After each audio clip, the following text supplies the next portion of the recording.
first round of the 2018 NBA playoffs is officially over as we now move on to round 2. What is going on, y'all? 5 Sports Out back at it with another video talking, of course, some NBA, and here to talk to you guys about NBA playoffs. Okay, now, if you guys were following my channel or have been following my channel, make sure you guys, if you don't, go ahead and subscribe. But I made my prediction video for the playoffs when the first round started, obviously when the playoffs started, and I'm gonna walk you guys through how I did, and now I'm gonna give you guys my predictions for round 2. Now, I do understand that round 2 has already started. A couple of teams have already played game 1s, okay? But you have to realize it was very difficult for me to make this video when, you know, a bunch of series were still going on when the NBA decided to start round 2, okay? So that's just how the scheduling works. I know the Warriors have already played. I know the Sixers have already played. Celtics have already played. I know that, okay? But with the way the Cleveland Cavaliers series went to 7 games, you know, you had those series go down to the wire. So I'm making the video now. Better late than never. So here it is. So let's first walk through how I did in round 1. So again, if you guys have not followed the channel or subscribed, go ahead and do that. You're not going to want to miss out on the latest NBA content. I'm going to be following my predictions all the way through the NBA Finals. So again, make sure you hit that subscribe button. Make sure to follow me on my social media. With that being said, let's get right into it. First round predictions, I had the Raptors in 5. We're starting with the Eastern Conference. I had the Raptors in 5 over the Wizards. That went to 6 games, okay? And so I got the series right, but I did not get the games right, okay? So this is how I'm going to score it. It's basically going to be a check, really, for if I got the series right, and then an extra plus if I got the games right as well. So I predicted the Raptors in 5. The Raptors won in 6 games. Shout out to the Wizards and John Wall for winning both those games at home. They really surprised me there. I thought Toronto was going to dominate them, even though they still got the series victory. Props to Washington, but they do need to do something about that roster. I'm just not sure that is the team that you want to surround John Wall with moving forward. They're going to have to make some changes there. Moving on, I had the Bucks in 6. Yeah, I'm going to take the L here, folks. The Celtics, I should have known this. Playoff tested, battle tested. This was a team that I counted out, and I shouldn't have, even with the injuries to Kyrie Irving and Gordon Hayward. And I know they didn't have Gordon Hayward all year long, but you have to take playoff experience into account, and I'm the first guy to bang on that drum. So I guess I just picked talent over you know, experience here, and in most cases I would win out, okay? And I'll explain to you guys with the series going on later. But in this particular instance, the coaching mismatch, and this is another thing I want to point out to you guys. My God, I mean, coaching is an underrated thing people don't pay attention to, and the coaching mismatch in this series between Brad Stevens and Joe Prunty, the coach of the Bucks, I mean, my God, is he awful. They need to let go of that man. I know he's the interim coach, but keep him the hell away from the team. The Bucks should be a lot better than the Celtics, and it went down to 7 games, for crying out loud. So it's not like I was, you know, on a cliff here with my Bucks pick, and I was just, you know, throwing darts at a dartboard and hoping that, you know, the Bucks would somehow win. They took it to 7 games, and they had a chance to win this series.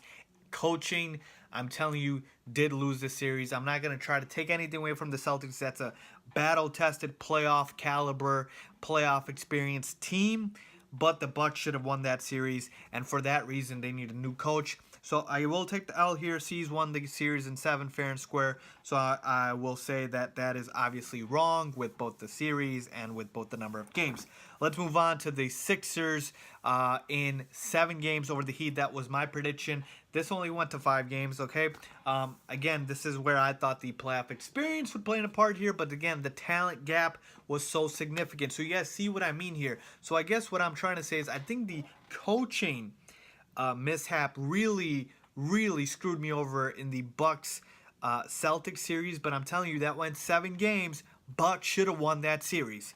In this instance, the talent gap was just too much. Ben Simmons and Joel Embiid and the shooters that the Sixers have, and you got guys on the Miami Heat who are okay, nothing great. Goran Dragic, Dwayne Wade on the back end of his career, Whiteside. So guys like that, it was just too much. So Sixers 1-5. So I did get the series right, games wrong. And then finally finishing off with the Cavs in 6. I had them winning over the Pacers. That went to 7 games. The Cavaliers' defense is atrocious. I should have known this. But again, it is LeBron James. He carried them. He got it done. Let's move on to the Western Conference. Rockets in 5. I got that right over the Timberwolves. Exactly right number of games and the series. Warriors in 5 over the Spurs. I got that exactly right as well. The number of games and the series. Blazers in 5 over the Pelicans. I will take the L here, and so should everybody else, including the damn Portland Trail Blazers, who just laid a damn egg. And what the hell was that in the first round? I mean, my God, getting swept by the New Orleans Pelicans. That is awful, okay? So the Blazers let everybody down. I know Vegas made a lot of money with that series. That was just awful. I don't want to talk about it, okay? But props to the Pelicans, man. Props to the Pelicans. Jazz in 6. This was a pick that I got laughed at for a lot of reasons. For people were giving me, oh my God, how can you pick the Jazz over OKC? Folks, the Jazz are a real team, okay? And team basketball wins in the playoffs over individual superstars or individual stars, really, most of the time, okay? So in this one, that was my reasoning for the pick, and Utah's is the best defense in the NBA, so there you have it, Jazz in 6, so I got that exactly right. So overall tally, 6 out of 8 series I got right. 2 that I missed on was the Blazers one that everybody missed on, and the Bucks and Celtics series, which went down to Game 7, okay? And then in terms of the exact number of games, I got 3 series exactly right. The Blazers, sorry, not the Blazers, the Rockets, Warriors, and the Jazz. So I guess the Western Conference is doing well for me. Let's move on now to the second round, and let's get to my prediction. So since the West has been favorable to me, I'm going to start with the West, and let's start with the Warriors and the Pelicans series. Now, the game 1 of this series has already been played. Warriors washed the Pelicans, okay? They completely washed them. Here's the thing, game 1's, I'm very careful about taking away game 1 and predicting the whole series from it. Will this series be won by the Pelicans? No, it won't. Warriors will win this series. But again, this is not rocket science here. I don't think I'm going on a limb saying that, okay? But with that being said, I'm going to say Warriors over Pelicans in 5. The difference here is I think at home, Pelicans are going to get one. But here's the thing.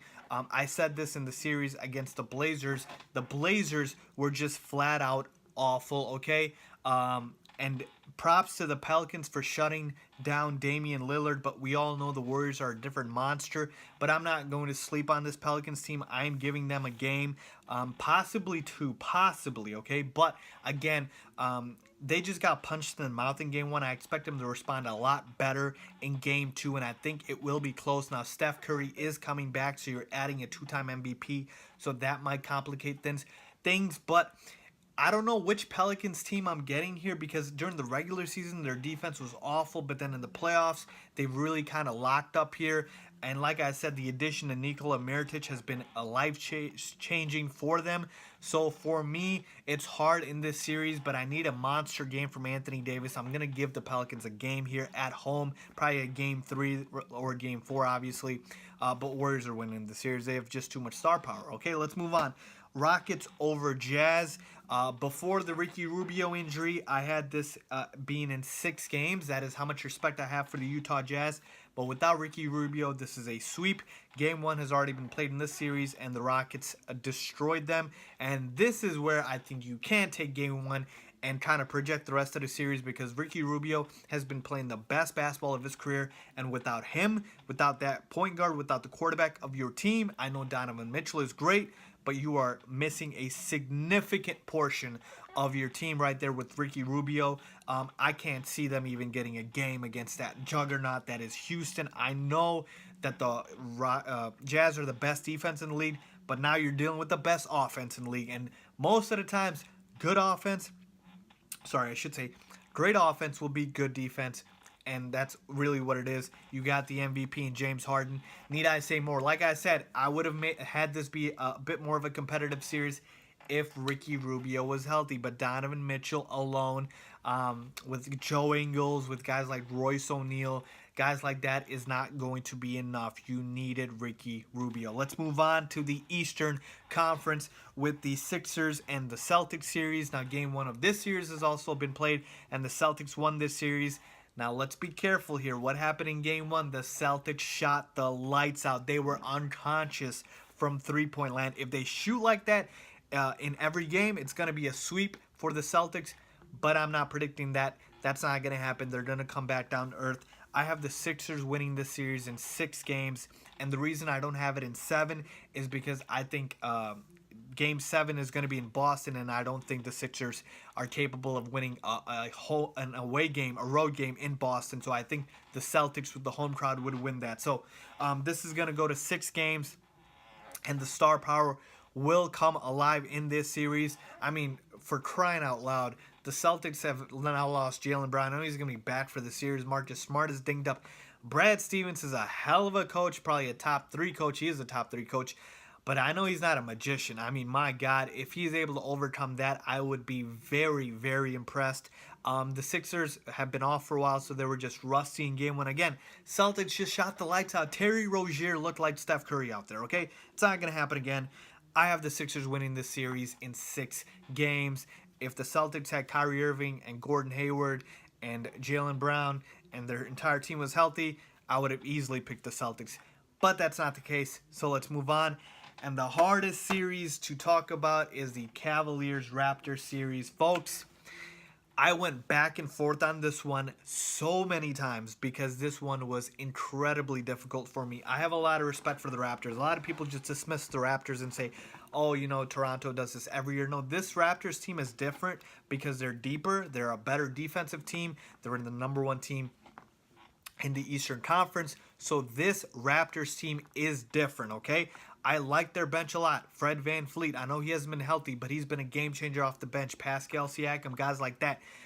Not to mention, obviously, their stars in DeRozan and Lowry, but their supporting cast has been there.